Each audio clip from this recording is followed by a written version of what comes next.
Justin Bieber's rise to global fame is one of the most dramatic transformations in modern music history, a story that reads almost like a fairy tale until you look closer and see the darker costs behind the glitter. His journey from a boy with nothing in a small Canadian town to a millionaire almost overnight captures the illusion of instant success that so many dream of, but it also exposes the fragility of fame and the personal chaos that can come when you're asked to carry the weight of the world before you're even fully grown. To understand Bieber's story is to understand the evolution of celebrity in the internet age, how one teenager's voice reshaped the music industry, and how that same voice nearly drowned in the noise of fame. The story begins in Stratford, Ontario, a quiet town that felt worlds away from the flashing lights of Hollywood or the booming stages of Madison Square Garden.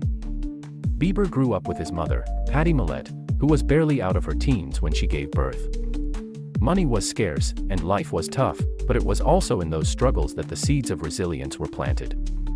Bieber was surrounded by music from an early age, not in professional studios or industry circles, but in the rhythm of a child who couldn't resist tapping on tabletops, banging on drums, and singing wherever he could. His mother often described him as restless, but that restlessness found a home in sound. Music became the outlet through which he expressed what his small world couldn't contain. At talent shows and school events, his performances stood out not just for the notes he could hit but for the way he carried himself, even as a child, with the kind of quiet charisma that couldn't be taught. The turning point came with YouTube.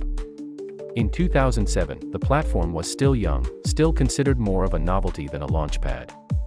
Patty began uploading short clips of her son performing so relatives could watch, never imagining these videos would reach beyond family circles. But the internet has a way of rewriting destinies, and Bieber's videos began attracting strangers, people who weren't related to him, people from other towns, other countries. What they saw wasn't polished or overproduced. It was raw, authentic, and relatable, a kid in a small town pouring his heart into covers of popular songs. While thousands of others were uploading similar clips, Bieber had something that stopped viewers in their tracks. His tone carried both innocence and depth, his expressions hinted at star power, and his relatability made people root for him. In those shaky home videos, the world glimpsed a star before the world itself even realized what it was looking at. Scooter Braun's discovery of Bieber has now entered pop culture lore. A talent manager scrolling through YouTube stumbled upon one of Bieber's performances and couldn't shake the feeling that he had just found something extraordinary. What followed was a whirlwind: calls, meetings, flights to Atlanta, and introductions to some of the biggest names in the industry. Imagine being a 12-year-old from Stratford who suddenly finds himself sitting across from Usher and L.A. Reid. The contrast was almost too extreme to comprehend, one day busking outside a theater in Ontario, the next day being courted by record executives who saw dollar signs every time you opened your mouth. For Bieber, it was overwhelming. For the industry, it was a gold rush. They weren't just signing a singer, they were signing the future of teen stardom. When Bieber released his debut single, One Time, in 2009, it wasn't just a hit, it was the ignition of a cultural phenomenon. The song climbed charts across North America, but more importantly, it cemented Bieber as the face of a new kind of fame.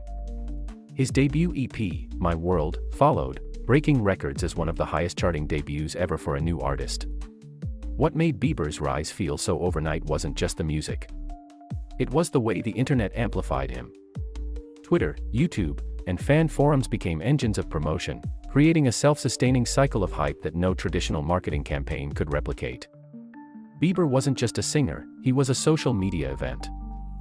By the time he was 16, he was a millionaire, propelled by record sales, tours, merchandise, and endorsement deals that capitalized on his global appeal. But becoming a millionaire at 16 isn't the dream it sounds like.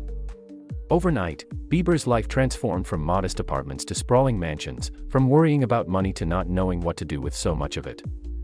The sudden wealth was both liberating and destabilizing. On the outside, Bieber lived the fantasy life every teenager could only dream of: screaming fans, endless attention, global tours. Inside, the pressure of being a product, a brand, and a role model began to take its toll.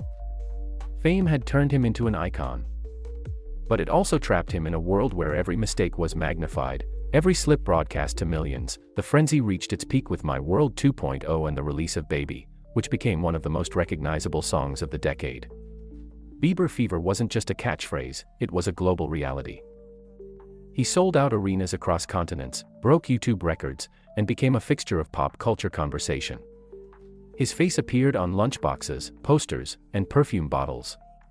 Brands lined up to associate with him, and his net worth soared into the tens of millions. At 16, he was arguably the most famous teenager alive. But the illusion of invincibility was just that, an illusion. With fame came cracks in the image. Overexposure made him a target. Critics dismissed him as a manufactured product, skeptics called him a fad, and comedians turned him into a punchline. The very internet that had built him now mocked him. Paparazzi chased him relentlessly, tabloids fed on every rumor. And the pressure mounted. He was expected to be flawless, yet he was still just a teenager figuring out who he was. The strain manifested in mistakes, reckless driving, public altercations, and infamous arrests. His relationship with Selena Gomez became tabloid fuel, painting him as either the heartthrob or the villain depending on the day. For fans, it was a soap opera. For Bieber, it was exhausting. The financial implications of his controversies were significant. Cancelled shows, damaged brand partnerships, and a declining public image threatened to unravel the empire that had been built around him. By his late teens, Bieber was facing the possibility of fading out as just another child star cautionary tale. His record sales dipped, fans grew older and moved on, and public interest shifted. Behind the scenes, Bieber struggled with depression, anxiety, and substance use, battling the very identity that fame had constructed for him. The boy who once symbolized youthful dreams now symbolized the darker side of those dreams, but his story didn't end there. After pulling back from the spotlight, Bieber began the slow process of rebuilding, both personally and professionally. Faith became a cornerstone of his recovery, as did the relationships he nurtured away from the cameras. Hailey Baldwin, who would become his wife, provided stability and partnership at a time when he needed it most. In 2015, his comeback album Purpose announced a new chapter. Songs like Sorry and What Do You Mean weren't just commercial successes, they were cultural resets. Suddenly, Bieber wasn't the punchline anymore, he was an artist with credibility, maturity, and vulnerability. Critics who had once dismissed him began acknowledging his growth, and fans who had drifted away returned to see the evolution. From that point on, Bieber not only regained his footing in music but also grew as a businessman. Touring remained his biggest revenue source, but he diversified his empire through brand collaborations, fashion campaigns, and eventually the sale of his music catalog in a deal worth hundreds of millions. He transitioned from being just an artist to being a strategic investor in his own future. The boy who once risked losing everything had matured into a man who understood the importance of financial control, ownership, and long-term planning. Looking at Bieber's journey in full, it is both inspirational and cautionary. It reveals how the myth of overnight success obscures the years of unseen effort, the sacrifices of family, and the hidden costs of sudden fame. It shows the emotional and psychological toll of becoming a global commodity before you're old enough to rent a car. And yet, it also shows the resilience required to survive it, to fall apart publicly and still rebuild in front of the same audience that once doubted you. Bieber's influence on new artists is undeniable.